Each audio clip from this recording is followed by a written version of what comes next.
अल्हम्दुलिल्लाहि वकफ़ा वसलामुन अला इबादिहि अल्लज़ीना इस्तफ़ा अम्मा बअद फ़अऊज़ु बिल्लाहि मिनश शैतानिर रजीम बिस्मिल्लाहिर रहमानिर रहीम क़ुल इन कुन्तुम तुहिब्बूनल्लाह फत्तबिऊनी युहब्बिबकुमुल्लाह व यग़फिर लकुम ज़ुनूबकुम वल्लाहु गफ़ूरुर रहीम। सदक़ल्लाहुल अज़ीम। वक़ाल अल्लाहु तबारक व तआला इन्ना अर्सलनाका शाहिदन व मुबश्शिरन व नज़ीरा व दाइयन इलल्लाहि बिइज़निहि व सिराजन मुनीरा। सदक़ल्लाहुल अज़ीम। वक़ाल रसूलुल्लाहि सल्लल्लाहु अलैहि वसल्लम अना अव्वलु मन युहर्रिक़ु हिलक़ल जन्नह फ़यफ़्तहुल्लाहु ली फ़युदख़िलुनीहा व मअय फ़ुक़राउल मुअमिनीन व अना अकरमुल अव्वलीन वल आखिरीन वला फ़ख़्रा। औ कमा क़ाल रसूलुल्लाहि सल्लल्लाहु अलैहि वसल्लम रवाहु तिर्मिज़ी फ़ी सुनन। मेरे मोहतरम भाइयों और दोस्तों, आज 12 रबीउल अव्वल का दिन है और इत्तेफाक से आज जुमे का दिन है। हजूर सल्लल्लाहु अलैहि वसल्लम का तज़किरा कोई 12 रबीउल अव्वल के साथ ख़ास नहीं है। आप अलैहिस्सलातु वस्सलाम का तज़किरा इस लायक है कि 12 घंटे किया जाए, 24 घंटे किया जाए, हर रोज़ किया जाए, हर हफ्ते, हर माह, हर साल, हर लम्हे, हर घड़ी किया जाए। आप अलैहिस्सलातु वस्सलाम की बरकत से ही ये सारा जहान हमें मिला। आप सल्लल्लाहु अलैहि वसल्लम के तज़किरा को हम अपनी उमूमी मजालिस में रखा करें। सिर्फ़ ऐसा ना हो जाए आने वाले ज़मानों में कि ये रबीउल अव्वल के साथ ख़ास होकर रह जाए, कि अहले बैत का तज़किरा सिर्फ़ मुहर्रम में हो और हज़ूर अलैहिस्सलाम का शान को बयान करना और आपके तज़किरे सिर्फ़ रबीउल अव्वल में हों, तो ये बहुत नाइंसाफ़ी होगी। हक़ ये है कि मेरे आका अलैहिस्सलातु वस्सलाम का तज़किरा होता रहे, उसमें कोई रबीउल अव्वल की कैद ना हो। अहले बैत का तज़किरा, अहले बैत की शानें बुलंद होती रहें, उसमें कोई मुहर्रम का तज़किरा ना हो। ये हर माह या मौके की मुनासबत से जब हो ये होता रहे। तो ये ज़हन ज़रूर रखें कि इन पाक हस्तियों के तज़किरे किसी महीने के साथ ख़ास नहीं हैं। ये इस लायक हैं कि इनको हमेशा याद किया जाए।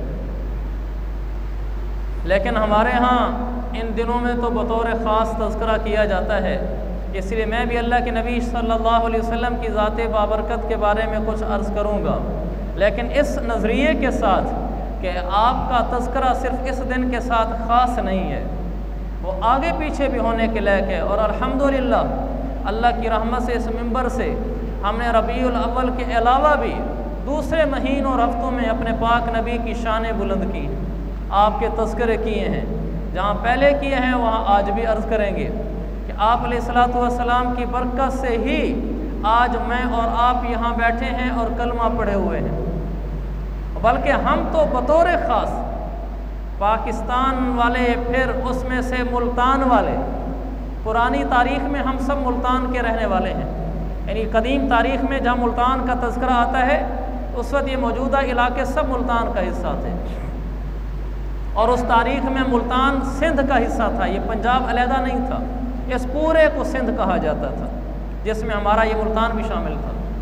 तो हमारा कलमा पढ़ना तो बतौर ख़ास सल्लल्लाहु अलैहि वसल्लम की बरकत से है। इसलिए कि जब ताइफ में आप तशरीफ़ ले गए और वहाँ पर आपको ऊपर पत्थर बरसाया गया, नऊज़ु बिल्लाह, और फरिश्ता आया कि या रसूल अल्लाह, अल्लाह ने भेजा है, अगर आप कहें कि मैं ताइफ के इन 2 पहाड़ों को जिनके बीच में ये अहले ताइफ रहते हैं, मैं इनको मिला दूँ और ये पिस कर रह जाएँ, इनमें एक भी जिंदा न रहे, आपकी इजाज़त देने की देर है, मैं इनको सफ़े हस्ती से मिटा दूँगा कि इन्होंने मोहम्मद मुस्तफ़ा को पत्थर मारे हैं। बेलाशुबा वो इसी लायक थे कि जो मेरे नबी पर पत्थर उठाना तो बड़ी दूर की बात है, मेरे नबी की शान में एक अदना सा जुमला भी आपकी शान के ख़िलाफ़ बोल दे, हाथ पत्थर उठाना तो दूर की बात है, वो इस काबिल है कि उसके टुकड़े टुकड़े कर दिए जाएं, वो इस काबिल है कि उसको सफ़े हस्ती से मिटा दिया जाए। लेकिन कुर्बान जो मैं अपने नबी पर वमा अरसलनाका इल्ला रहमतल लिल आलमीन, मेरे नबी हमने आपको सरापर रहमत बनाकर भेजा है। वो नबी जिसके पाँव के जूतों में खून के बहने की वजह से ताइफ के सफ़र में जूतों से चपक चपक की आवाज़ आती है जब जूता फिर उठकर पाँव को मिलता है, और वो नबी इस हाल में है कि लड़के उस पर पत्थर मारकर उसके जिस्म से खून निकाल देते हैं। जब फरिश्ता आकर इजाज़त लेता है, बुखारी की रिवायत है, सरकार दो आलम फरमाते हैं ला बल जी फरिश्ता नहीं, मैं कुछ और चाहता हूँ। क्या का अर्जु अन युखरिज अल्लाहु मिन अस्लाबिहिम मन याबुदुल्लाह वहदहु वला युशरिकु बिही शैया। फरिश्ता वापस जा, अल्लाह को कहे कि मोहम्मद ये चाहता है कि अल्लाह इनको ऐसे ही रख जैसे ये हैं, मेरी वजह से इनको कुछ ना कहे। ये न सही इनकी नस्लों में से कोई सही शायद कलमा पढ़ाएगा, मैं मोहम्मद इनकी नस्लों पे उम्मीदें रखकर आज इनको बाकी रखवाने की गुजारिश करता हूँ। फरिश्ते ने अल्लाह से अर्ज़ किया और अल्लाह ने नहीं उनको मिटाया। फिर वो नस्लें चलती रहीं। फिर एक वक्त आया जब वहाँ से एक नौजवान उठा ताइफ से, 9 उम्र सा लड़का है, 17 साल उम्र है। वो एक लश्कर की क़ियादत करते हुए फतूहात करते करते सिंध तक पहुँचता है, जो सिंध उस वक्त शिरक का गहवारा था।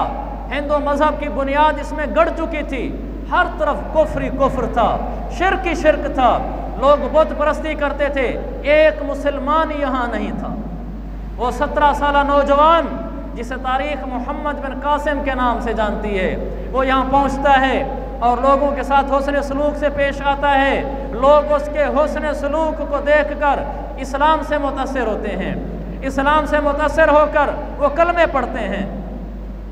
कमाल ये है, जिन्होंने कलमे ना भी पढ़े उन्होंने भी अपने घरों में मोहम्मद बिन कासिम की शक्ल की मूर्तियां बनाकर रख दी थी और उसको इज्जत से रखते थे और उसको तकद्दुस की नज़र से देखते थे कि कोई फरिश्ता आया है हमारे पास। ये वो मोहम्मद इब्न कासिम है जो यहाँ सिंध में आया, फिर वो यहाँ मुल्तान तक पहुँच गया था फतूहात करते करते।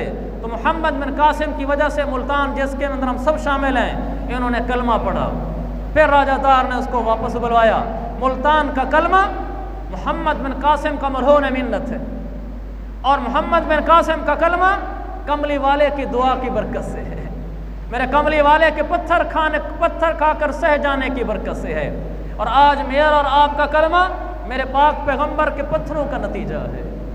अगर आप उस दिन फरमा देते ठीक है इनको उड़ा दो, तो आज मैं और आप शायद मंदिर में बैठे होते, राम राम की घंटियां बजाते होते।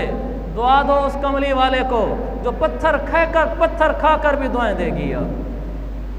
वो नबियों में रहमत लक़ब पाने वाला, वो रहमतुल लिल आलमीन था, वो नबियों में रहमत लक़ब पाने वाला, वो मुरादें गरीबों की भर लाने वाला, मुसीबत में गैरों के काम आने वाला, वो अपने पराए का गम खाने वाला। ये वो नबियों में रहमत लक़ब पाने वाला, ये मेरा नबी है जो नबी रहमत है, जिनकी आमद से दुनिया को जीना आया। आप जब दुनिया में नहीं आए थे, तारीख उठा कर देखें, आपके आने से पहले इंसानियत का क्या आलम था। इंसानियत बिल्कुल अंधेरों में चली गई थी, रोशनी का दूर तक नामो निशान न था, जहालत का राज था, जहालत का दौर दौरा था, लोगों में अखलाकियात बिल्कुल नाम की नहीं थी, माओं के कलेजे मुंह को आ चुके थे, बेटियों के आंसू थमते नहीं थे, गुलाम वो सिसकियाँ भर भर रोते थे, और इल्म कहीं ढूंढने से नहीं मिलता था, जहालत हर घर में मिला करती थी, शराब उनकी घुट्टी में पड़ चुकी थी, किसी इंसान की जान ले लेना उनके यहाँ मच्छर मक्खी मारने से भी कमतर दर्जा रखता था। और ऐसी तारीकियों में चले गए थे, ऐसी अखलाकी पस्तियों में चले गए थे कि अगर किसी एक आदमी का घोड़ा दूसरे के घोड़े से पहले किसी घाट और कुएं पर पानी पी लेता तो इनकी तलवारें नियाम से बाहर आ जाया करती थी। इस पर लड़ाई छिड़ती थी जो सदियों तक उनकी नस्लें भुगतती थीं। ऐसे कत्लो गारत गरियाम थी, इंसानियत को कुछ पता नहीं था। औरत की हैसियत एक मुलाजमा और जानवर की रह गई थी, कोई हैसियत न थी, गुलाम बिकी हुई चीज़ होता था। उनके यहाँ किसी चीज़ की कोई कदर कीमत न थी, शराब आम थी, झगड़े आम थे, कत्लो गारत आम थी, इंसानियत अपने आप के लफ्ज़ इंसानियत से भी शर्माती थी। इतने में फिर एक चांद निकला, इतने में फिर अल्लाह ने एक हस्ती को निकाला। जब वो हस्ती आई तो रात ढल रही थी, फजर का वक्त हो रहा था। जो इल्म फल्कियात के माहिर होते हैं उनके मुताबिक सुबह तहज्जुद का वक्त 4:30 बजे का टाइम हो रहा था। 22 अप्रैल है, 571 है, पीर का दिन है। सुबह का वक्त जब होता है, रात ढलती है, तो एक हस्ती नमूदार होती है। आप पैदा होते हैं, दुनिया में आते हैं, और आते ही तारीख़ इब्न शाम में है, जैसे ही आप पैदा हुए आप सीधा सजदे के बल ज़मीन पे गिर गए।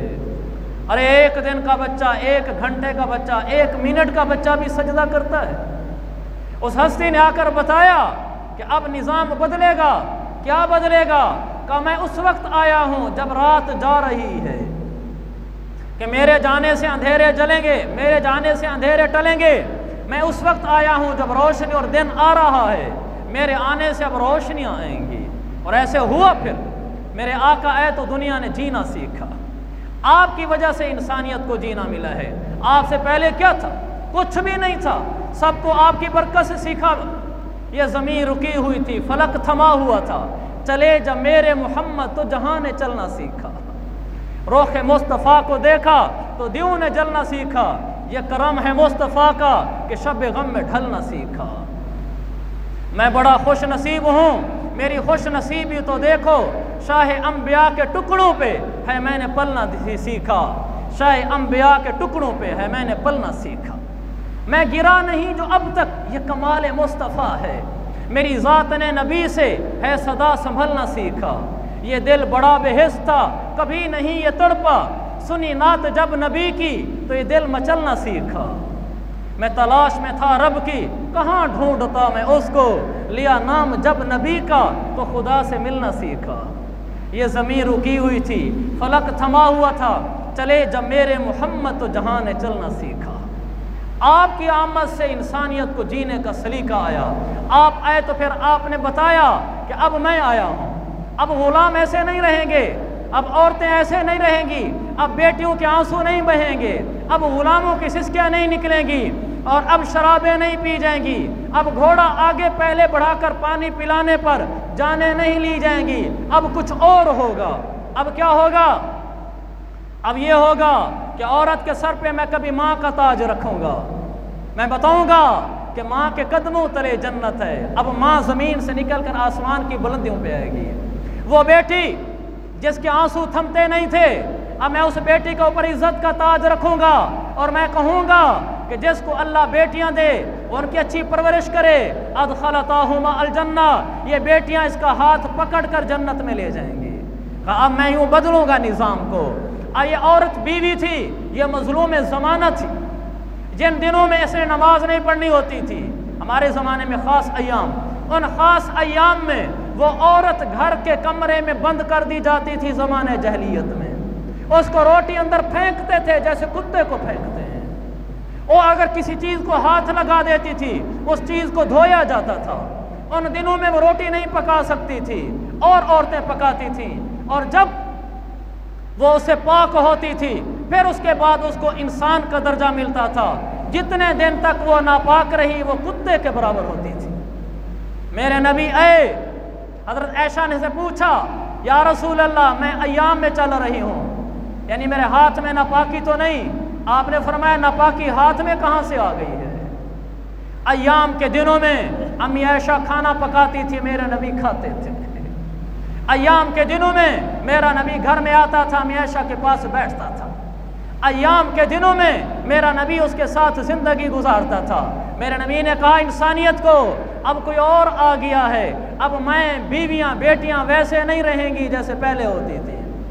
गुलाम ज़िबा कर दिए जाते थे, गुलाम कोड़ों की नज़र कर दिया जाते थे, डंडे बरसाकर जानवर की तरह मार दिए जाते थे। मेरा नबी आया, कहा अब और होगा, अब वो ना होगा जो पहले था। ज़मीन रुकी हुई थी, फलक थमा हुआ था। चले जब मेरे मोहम्मद तो जहां ने चलना सीखा। अब आपने जहां को चलाना सीखा। अब आपने कहा गुलामों के साथ वो ना होगा जो पहले होता था। अब क्या होगा? आपने फरमाया अब ये होगा, अतइमूहुम मिम्मा ततअमून वक्सूहुम मिम्मा तक्सून।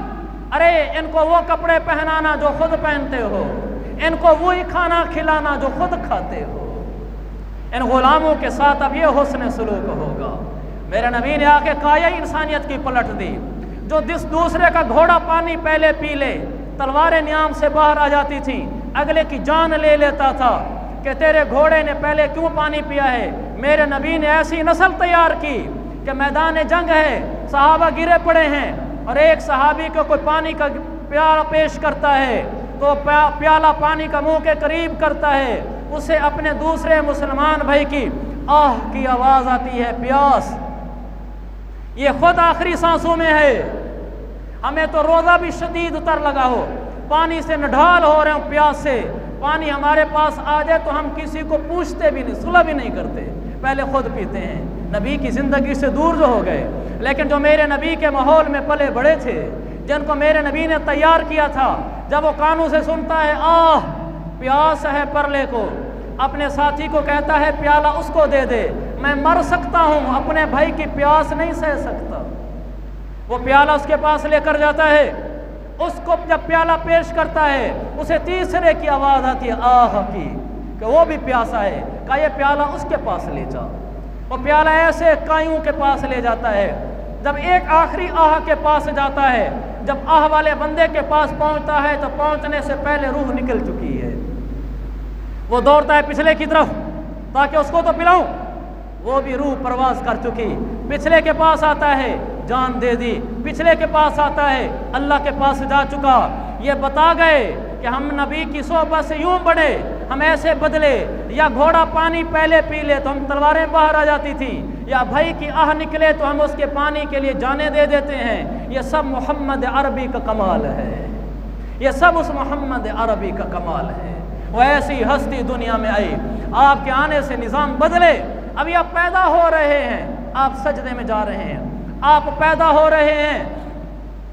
ये हमदान और कौम इलाका है ईरान का, यहाँ एक दरिया बहता था, दरिया सादा, तो वो एक अरसे से बह रहा था। जिस दिन मेरे नबी की पैदाइश हुई वो चलता हुआ दरिया खुश्क हो गया, पानी ज़ेर ज़मीन चला गया। ज़ुरकानी ने मवाहिबुल दुनिया में लिखा है। और दूसरा एक दरिया था, उसका नाम भी सादा था, और ये था शाम और कूफा के दरमियान। ये दरिया बह पड़ा था। वो दरिया जो ईरान में मौजें ठाठे मार रहा था वो मिट गया। जो बिल्कुल खुश्क हो पड़ा था वो उबल पड़ा। मेरे नबी ने बताया, तारीख ने बताया, ऐसी हस्ती आ गई है जो जुल्म के दन दनाते फिरते हैं, वो अब नीचे होंगे, और जिनको नीचे गिरा दिया गया वो उठेंगे। अब ज़माना बदलेगा, अब गुलाम के हाथ में नुकेल होगी। उमर बिन खत्ताब दाखिल होता है फ़लस्तीन में, बादशाह की हैसियत से, फातिहाना हैसियत से। उनके आगे पादरी हैं, उनको पहले इत्तला हो चुकी है मुसलमानों का अमीरुल मोमिनीन आ रहा है। वो हाथों में चाबियां लिए खड़े हैं कि हम इलाका छोड़ देंगे, इनकी फतह है, हम बिन लड़े इलाका देते हैं। जब ये करीब गए तो उनके पादरियों ने कहा एक बात की तहकीक करना, फिर हम इनको हवाले चाबियां करेंगे। तो उन्होंने अपने CID वालों को भेजा कि जो पूछो, जब वो आ रहा है जो ऊपर बैठा हुआ है वो कौन है, और जिसके हाथ में नुकेल है ऊंट की पकड़ कर चल रहा है ये कौन है, वो पूछ कर आए।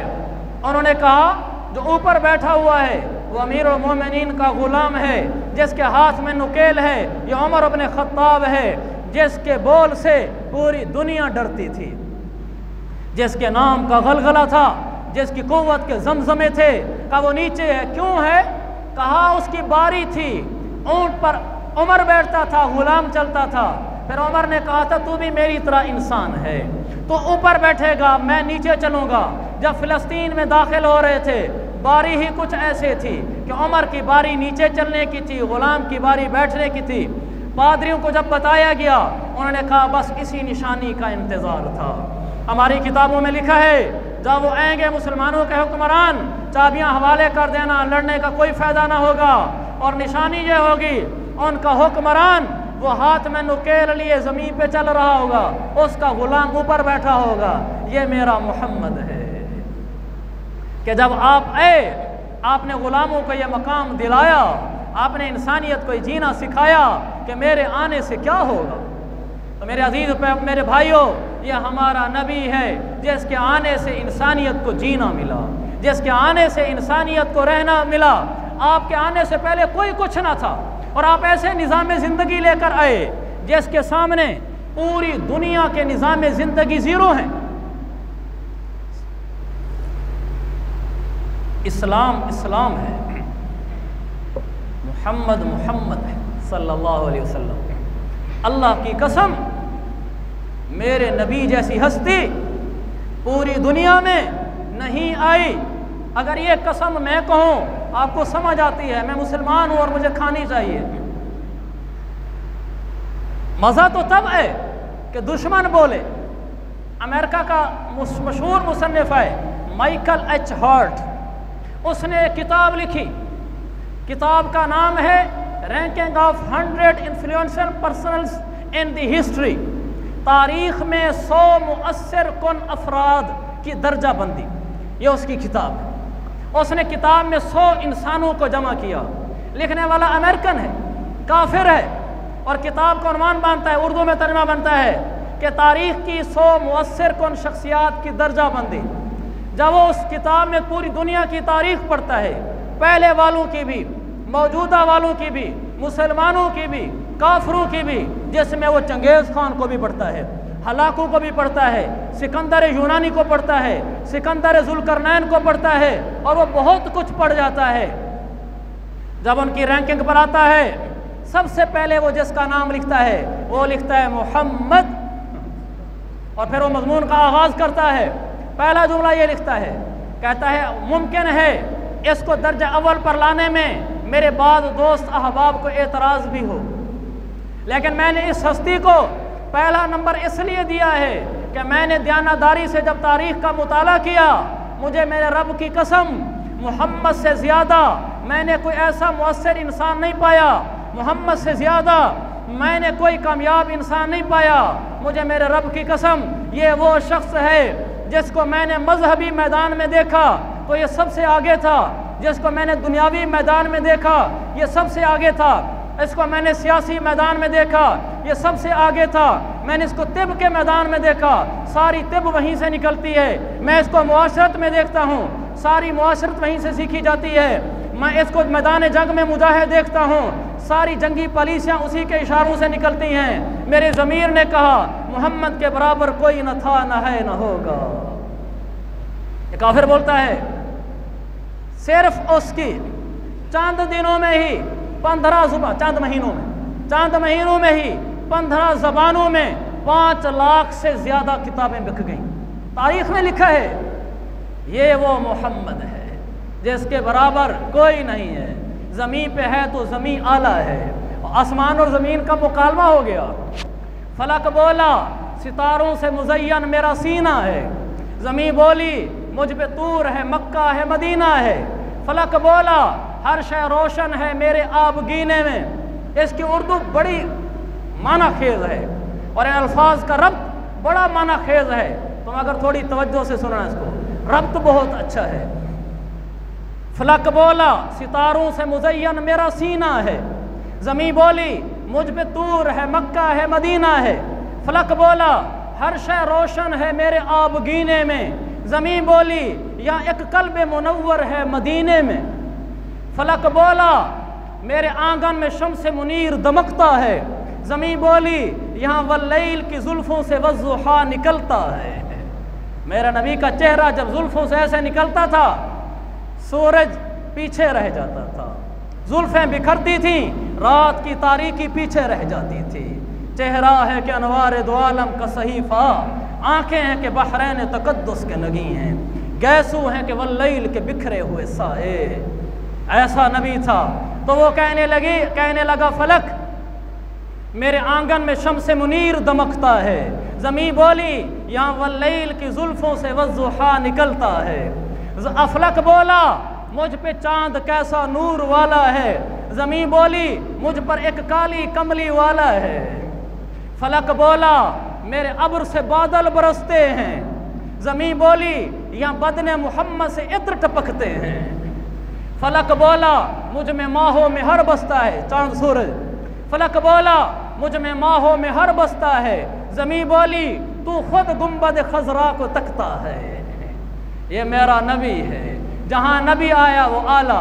मेरे नबी ने एक लकड़ी को हाथ लगाया, वो मिसवाक बनी, लोगों ने उसे जेबों की जीनत बनाया, उसे उठा के मुंह पे लगाया, ये लकड़ी थी और क्या हैसियत थी, लेकिन मेरे नबी का हाथ लगा, ये मिसवाक बन गई। वो बैतुल्ला और वो मदीना जहाँ पर यहूदियों का रुझान, यहाँ पर यहूदियों का राज था, मेरे नबी का कदम जब मदीने पे लगा तो फिर मदीना वो हो गया। आपने फरमाया दज्जाल आएगा हर तरफ, मेरे मदीने में ना आएगा। फिर वो मदीना वो बना कि जो उस मदीने में बकी में कब्र में दाखिल हो गया, का दिन क़यामत में उठूंगा, इन बकी वालों को साथ लूँगा। अरे बकी भी तो कब्रिस्तान की तरह एक कब्रिस्तान ही है, इतना है कि वो मेरे नबी की कब्र के करीब है। फिर मेरे नबी के साथ जो औरतें जुड़ती चली गईं, बीवियां बनती चली गईं, वो पहले होंगी औरतें। जब मेरे नबी से जोड़ कर गईं तो फरमाया अज़वाजुहु उम्महातुहुम, कुल कायनात के मर्दों की माएँ हो गई हैं। ये इनका मकाम है। अली और फातिमा, हसन और हुसैन, दुनिया में और बच्चे नहीं पैदा होते। हसन और हुसैन में क्या था? ऐसे ही तो था जैसे आम बच्चे होते हैं, उनके कोई अलग तो नहीं थे, नाक कान बदन बाल इंसानों की तरह थे, लेकिन वो मोहम्मद की आल में से थे। जब उनका ताल्लुक मोहम्मद से बना तो कहा सैयदा शबाब अहल जन्ना, उनके जन्नत को जवानों की सरदारी मिली। फातिमा मोहम्मद की बेटी बनी, जन्नत की औरतों की सरदार बनी। अबू बकर, उमर, उस्मान और अली मेरे नबी के यार बने। तो आप फरमाते थे हा कदा नुबअस यौमल क़ियामा, दाएं हाथ में अबू बकर का हाथ लेते, बाएं हाथ में उमर का हाथ लेते, फिर आप ऐसे कहते थे हा कदा नुबअस यौमल क़ियामा, क़यामत के दिन मैं उठूंगा, अबू बकर उमर ऐसे साथ उठेंगे जन्नत में। फिर फरमाया सैयदा कुहूल अहल जन्ना, अबू बकर उमर जन्नत के अधेड़ उमर लोगों के सरदार होंगे। अरे ये क्या हो रहा है? इंसानों जैसे इंसान हैं। हाँ, अब ये मोहम्मद के साथ लकड़ी जुड़ी मिसवाक बना, मोहम्मद के साथ ज़मीन का टुकड़ा बना तो मदीना बना, क़यामत दज्जाल न आएगा। मोहम्मद की कब्र के साथ कोई कब्रिस्तान जुड़ा तो बकी बना, जिस वाले मेरे नबी के पीछे चलेंगे। नबी के साथ औरतें जुड़ी तो मैं बनी, यार जुड़े तो जन्नत के सरदार बने, औलाद आई तो जन्नत के जवानों की सरदारी मिली। ये नबी जहाँ गया वहाँ उरूज दे दिया।